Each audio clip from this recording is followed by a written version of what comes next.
Hello বন্ধুরা, মৌসুমিস ব্লগে আপনাদের স্বাগত জানাই। আজ করব ওল ডাঁটা ভাজা। আজকের এই রান্নাটা করলে পরে আপনাদের কিন্তু একটু বেশি করে ভাত লাগবে, কারণ এটা এতটাই টেস্টি। এই রান্নাটা করার জন্য আমি প্রথমে ওল ডাঁটাগুলোকে ভালো করে কেটে নিলাম, তারপর ধুয়ে পরিষ্কার করে রেখে দিলাম। আর সাথে নিয়েছি পেঁয়াজ কুচি, কাঁচা লঙ্কা আর চিংড়িগুলোকে আমি নুন হলুদ লঙ্কার গুঁড়ো মাখিয়ে রেখেছি। এইবার আমি কড়াইটা গ্যাস ওভেনে বসিয়ে দিলাম। কড়াইটা যেই গরম হলো ওর মধ্যে আমি দিয়ে দিলাম সর্ষের তেল। তেলটা যেই গরম হলো ওর মধ্যে দিলাম সর্ষে ফোড়ন, শুকনো লঙ্কা, একটু নাড়াচাড়া করে ওর মধ্যে দিয়ে দিলাম কাঁচা লঙ্কাগুলো, তারপরে দিলাম পেঁয়াজ কুচিগুলো দিয়ে দিলাম। এবার এগুলো যেই একটু নাড়াচাড়া করে লাল লাল হয়ে আসলো ওর মধ্যে আমি ওল ডাঁটাগুলো একে একে সব দিয়ে দিলাম।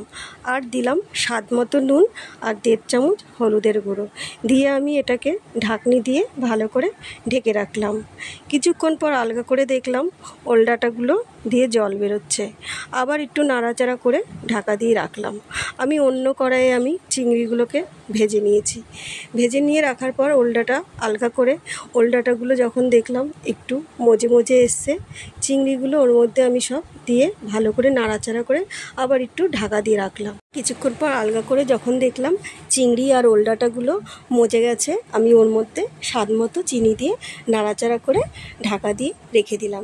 এইভাবে আমি আজকে রান্নাটা শেষ করলাম।